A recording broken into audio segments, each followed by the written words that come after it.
తిరుపతిలో వరుసగా అపశృతి ఘటనలు చోటు చేసుకుంటున్నాయి. వారంలోపై 3 ఘటనలు. నిన్న ఘాట్ రోడ్లో 2 బస్సు ప్రమాదాలు, 40 మంది తీవ్రంగా గాయపడ్డారు, ఆసుపత్రి తరలించారు.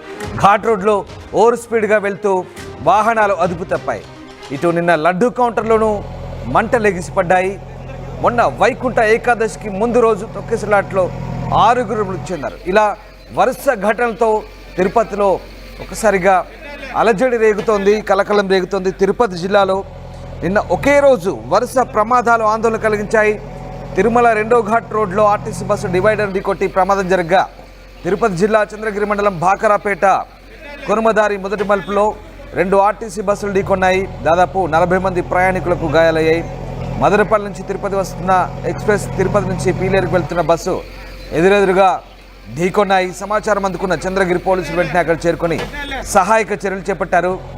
ఈ ఘటనలో బస్సు డ్రైవర్ క్యాబిన్లో ఇరుక్కోగా స్థానికులు అతి కష్టం మీద బయటకు తీశారు. క్షతగాత్రుల్ని 108 ఆసుపత్రి తరలించారు. ఇక రహదారిపై రాకపోకలు స్తంభించగా పోలీసులు రోడ్డుకు అడ్డంగా ఉన్న బస్సును తొలగించి ట్రాఫిక్ను క్రమబద్ధీకరించారు. మరోవైపు తిరుమల 2వ ఘాట్ రోడ్లో పెను ప్రమాదం తప్పింది. భక్తులతో వెళ్తున్న బస్సు ఘాట్ రోడ్లో డివైడర్ను ఢీకొని ప్రమాదానికి గురైంది. క్రాష్ బ్యారియర్ పటిష్టంగా ఉండడంతో రోడ్డుపైనే బస్సు నిలిచిపోయింది. లేకుంటే పెద్ద ప్రమాదం జరిగి ఉండేదని స్థానికులు చెప్తున్నారు. ఈ ఘటనలో కొందరు భక్తులకు స్వల్ప గాయాలయ్యాయి. బస్సుకు రోడ్డుకు అడ్డంగా నిలిచిపోవడంతో అలిపిరి వరకు ట్రాఫిక్ నిలిచిపోయింది. సమాచారం అందుకున్న పోలీసులు సిబ్బంది అక్కడ చేరుకొని బస్సును క్రెయిన్ సహాయంతో తొలగించి ట్రాఫిక్ను క్లియర్ చేసిన పరిస్థితి కనబడుతోంది.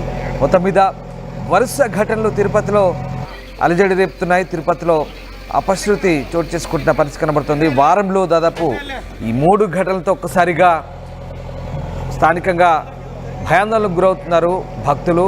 మొన్న వైకుంఠ ఏకాదశి సందర్భంగా టోకెన్ల జారీ ప్రక్రియలు చోటు చేసుకున్న తొక్కిసలాట ఘటన మరొక ముందే వరుసగా ఇలాంటి ఘటనలు. మరోవైపు లడ్డూ పోటులో లడ్డూ ప్రసాదం కౌంటర్లో మంటలు ఎగిసిపడడం, ఇలా వరుసగా బస్సులు ఢీకొట్టడం, ఇలాంటి ప్రమాదాలతో ఒకసారిగా భక్తులు అప్రమత్తంగా ఉండాలంటూ అధికారులు కూడా సూచిస్తున్న పరిస్థితి కనబడుతోంది.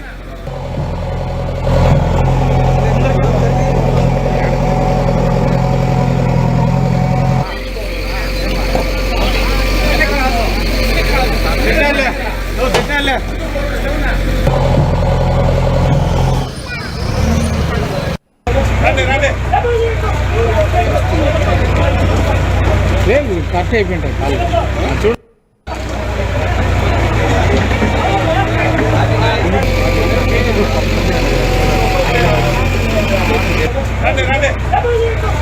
నేను కళ్యాణం ద్వారా తలంచుకుని క్యాష్ ఎక్కేందు వంగినా అంతే అక్కడ అయింది. ఏం నాకేం అర్థం కాదమ్మా. దెబ్బలు తింటారు. ఎంతమంది గాయపడి ఉంటారన్నా? ఏం నాకేం తెలియదు. కిందికి దిగేశారు. అప్పుడు బ్యాగ్ తీసి కిందికి దిగేశారు.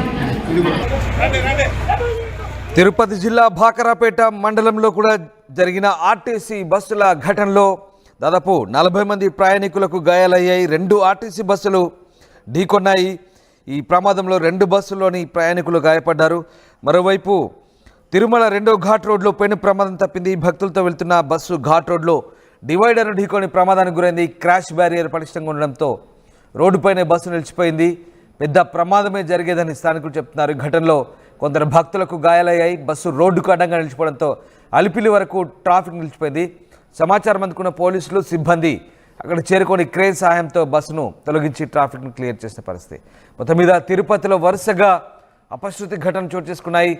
వారంలో 3 ఘటనలు. ఘాట్ రోడ్లో 2 బస్సు ప్రమాదాలు, 40 మందికి తీవ్ర గాయాలు, అలాగే ఓవర్ స్పీడ్గా వెళ్తూ అదుపు తప్పుతున్న వాహనాలు, మరోవైపు లడ్డూ కౌంటర్లో ఎగిసిపడిన మంటలు, ఇలా మొత్తం మీద వైకుంఠ ఏకాదశికి ముందు రోజు తొక్కిసలాట్లో 6 మృతి చెందిన తర్వాత వరుస ఘటన చోటు చేసుకోవడంతో తిరుపతిలో ఒకసారిగా భక్తులు కలవరానికి గురవుతున్న పరిస్థితి కనబడుతుంది. మా కరెస్పాండెంట్ రవి జైన్ అవుతున్నారు. రవి, తొక్కిసలాట ఘటన తర్వాత వరుస ప్రమాదాలు జరుగుతున్నాయి తిరుమల అలాగే తిరుపతిలో. ఈ 2 ప్రాంతాల్లో జరుగుతున్న ప్రమాదాలకు సంబంధించి ఎట్లాంటి జాగ్రత్తలు తీసుకోబోతున్నారు అధికారులు, ముఖ్యంగా భక్తులు ఎలాంటి అభిప్రాయాలు వ్యక్తం చేస్తున్నారు?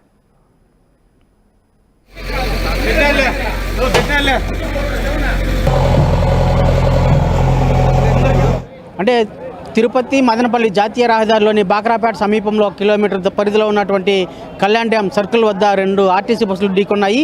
ఈ ప్రమాదంలో దాదాపు 30 మందికి పైగా గాయపడ్డారు. వారందరూ కూడా ఈ తిరుపతి రోయల్ హాస్పిటల్లోని చికిత్స పొందుతున్నారు. ప్రధానంగా ఘాట్ రోడ్లో ఉన్నటువంటి బాక్రాపేట ఘాట్ రోడ్లో జరుగుతుంటే ప్రమాదాలన్నింటికీ నిలయంగా మారింది. గత నెల రోజుల్లోనే దాదాపు 4 యాక్సిడెంట్లు జరిగాయి. దాదాపు 40 మందికి పైగా క్షతగాత్రులు అయితే ఆసుపత్రిలో చికిత్స పొందారు. ఇవాళ జరిగినటువంటి రోడ్డు ప్రమాదంలో దాదాపు 30 మందికి పైగా గాయపడ్డారు. వాళ్ళందరూ కూడా ఈ రోయల్ హాస్పిటల్లో చికిత్స పొందుతున్నారు. ప్రధానంగా అంటే మదనపల్లి నుంచి తిరుపతికి వస్తున్నటువంటి ఆర్టీసీ బస్సు, అలాగే తిరుపతి నుంచి పీలేరుకి వెళ్తున్నటువంటి ఆర్టీసీ బస్సు, ఈ 2 ఆర్టీసీ బస్సులు మలుపు వద్ద అదుపు తప్పి ఢీకొనడంతో ఒక బస్సు అదుపు తప్పింది. ఈ నేపథ్యంలోనే ఇక బస్సులో ప్రయాణిస్తుంటే ప్రయాణికులందరూ కూడా దాదాపు 30 మంది గాయపడ్డారని చెప్పేసి ఆర్టీసీ అధికారులు అయితే పేర్కొంటున్నారు. ఇప్పుడు ఆర్టీసీ ఆర్ఎం గారు మనతో పాటు ఉన్నారు. వారిని అడిగి మరిన్ని తెలుసుకుందాం. సార్, ఇవాళ యాక్సిడెంట్ ఎలా జరిగింది? ఎంతమంది ప్రయాణికులు ఉన్నారు? 2 బస్సులో ఎంతమంది ప్రయాణికులు ఉన్నారు? ఎంతమంది సేఫ్ అయ్యారు? ఎంతమంది గాయాలైనాయి సార్? ఈ కళ్యాణి డ్యామ్ దగ్గర పీలేరు హైరు బండి మరియు మదనపల్లి 2 బండి ఎక్స్ప్రెస్ బండి 2 వచ్చేసి ఎదురెదురుగా కొట్టుకోవడం వల్ల 40 మందికి గాయాలయ్యాయి. వాళ్ళని ఆర్టీసీ మన రూయా హాస్పిటల్లో చేర్చాము. ఒక 3 వచ్చేసి హెడ్ ఇంజరీస్ అయ్యాయి. వాళ్ళని స్విమ్స్ హాస్పిటల్కి వచ్చేసి తీసుకెళ్ళాము. వైద్యులు వచ్చేసి ఎవరికి వచ్చేసి ప్రాణాపాయం లేదనేసి తెలియజేయడం జరిగింది. ఇక్కడ ఉన్న వాళ్ళకి వచ్చేసి మేము సదుపాయాలు కలుగజేస్తూ వాళ్ళని పరామర్శించి వాళ్ళకి కావాల్సినవి పీలేడిఎం గారు మరియు ఇక్కడ ఏటీఎం గారు వచ్చారు. వీళ్ళిద్దరూ చూసుకుంటున్నారు. ఇమీడియట్గా మేము వాళ్ళ పరామర్శకి అటెండ్ అయ్యాము. ఇంకా వాళ్ళందరూ కోలుకొని మంచిగా వెళ్ళాలని కోరుకుంటూ. సార్, ఈ ప్రమాదానికి ప్రధాన కారణం ఏమని భావించవచ్చు? అంటే 2 బస్సులు ఇన్సిడెంట్ జరిగింది, ప్రధాన కారణం ఏమని భావించవచ్చు? అంటే రెయిన్ వల్ల బ్రేక్ ఫెయిల్ అయిందని భావించవచ్చు. ఎలా భావించాలి సార్? ఈ హైర్ బండి వచ్చేసి హెవీ స్పీడ్తో వస్తూ ఉన్నింది. అతను వచ్చేసి ఆ మలుపులో వచ్చేసి అంత స్పీడ్గా పోవాల్సిన అవసరం లేదు. కానీ వచ్చేసి ఆయన తెలియకుండా ఎక్స్పీరియన్స్ లేకుండా దాన్ని కొట్టడం జరిగింది. దానివల్ల వచ్చేసి మదనపల్లి 2 డిపో ఆర్టీసీ వెహికల్కి వచ్చేసి ఏ విధంగా అక్కడున్న ప్రయాణికులు చెప్పడము ఆ బండిది ఏం తప్పులేదన్నారు. ఈ బండి వచ్చేసి స్పీడ్గా కొట్టడం వల్ల జరిగిందని అక్కడున్న ప్రయాణికులు ప్రత్యక్ష సాక్షులు చెప్పడం జరిగింది. అవి కూడా మేము రికార్డు చేసుకున్నాం. అంటే సార్, ఘాట్ రోడ్లో ప్రధానంగా ఘాట్ రోడ్డు బాక్రాపేట ఘాట్ రోడ్లో మలుపు, అదేవిధంగా డౌన్లో ఆ డౌన్లో అంటే మదనపల్లి రూట్లో ఉన్నటువంటి బాక్రాపేట ఘాట్ రోడ్లో ఆ ఘాట్ రోడ్కి ప్లస్ కళ్యాణ్ డ్యామ్ సర్కిల్కి దాదాపు 1 కిలోమీటర్ డిస్టెన్స్ ఉంది. అంటే ఆ డౌన్లో స్పీడ్గా వస్తే ఇన్సిడెంట్ జరిగింది. ఇలాంటి ఇన్సిడెంట్లు గతంలో కూడా జరిగి ఉన్నాయి. దీన్ని ఎలా బాగుంది? యాక్చువల్గా వచ్చేసి ఈ హైర్ బస్సు డ్రైవర్ వచ్చేసి అంత స్పీడ్గా పోవాల్సిన అవసరం లేదు. కానీ వచ్చేసి అతనికి అనుభవరాహిత్యం అనుకోవచ్చు, ఇంకోటి అనుకోవచ్చు. దానివల్ల వచ్చేసి కొట్టడం జరిగింది. ఈ మదనపల్లి 2 డ్రైవర్ వచ్చేసి అన్ఎక్స్పెక్టెడ్, ఆయన వచ్చేసి ఊహించుకోవడం వలన ఆయన వచ్చేసి దెబ్బతినడం జరిగింది. ఆయనకే వచ్చేసి గ్రీవియస్ ఇంజరీస్ వచ్చేసి జరిగాయి. హెడ్ ఇంజరీ వచ్చేసి జరిగింది మరియు కాలు కూడా ఫ్రాక్చర్ అయింది. ఆయన కూడా ట్రీట్మెంట్కు మేము ప్రయత్నిస్తున్నాం. స్విమ్స్ కూడా తీసుకెళ్ళి ఆయనకు వచ్చేసి పరిపూర్ణ ఆరోగ్యవంతునిగా చేయాలని ఆలోచిస్తున్నాము. అది ఖచ్చితంగా చేస్తాం.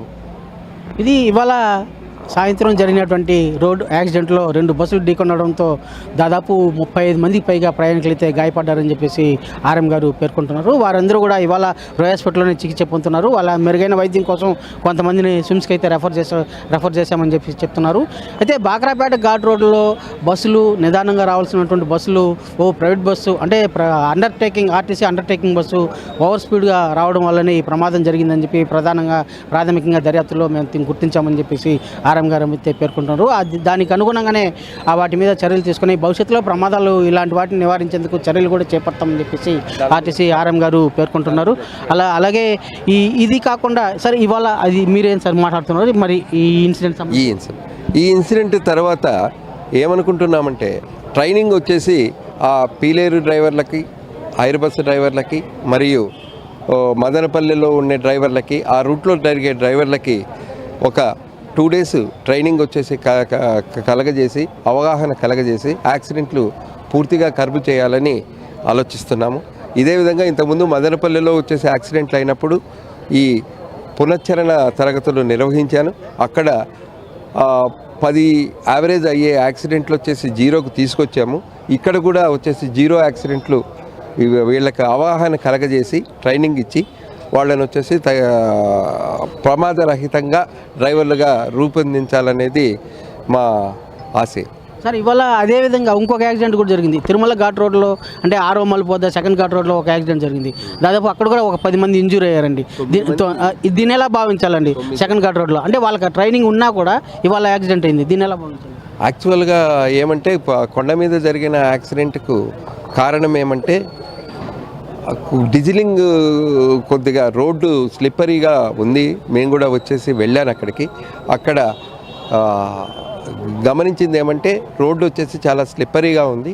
ఈయన వచ్చేసి ఓవర్టేక్ చేసే వేరే వెహికల్కి సైడ్ ఇవ్వబోయి కంట్రోల్ తప్పొచ్చేసి కొట్టాడు.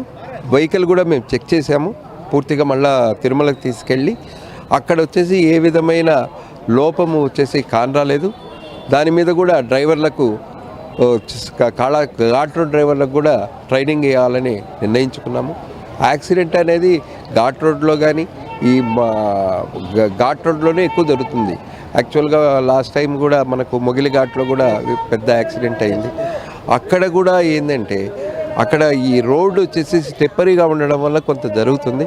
దాన్ని కూడా వచ్చేసి ఆర్ఎన్బి అధికారులతో చర్చించి అవి ప్రమాదాలు లేకుండా చేయాలనేది అక్కడ కూడా వచ్చేసి ఇది కట్టారు, ఒక కల్వర్ట్ మాది కట్టారు. దానివల్ల యాక్సిడెంట్లు అయితే ఇప్పుడు లేవు. అదేవిధంగా వచ్చేసి ఈ బాక్రాపేట ఘాట్లో మరియు తిరుమల ఘాట్లో కూడా వచ్చేసి ఈ ఎక్సర్సైజ్ చేసి యాక్సిడెంట్ లేకుండా చేయాలనేది మా లక్ష్యం.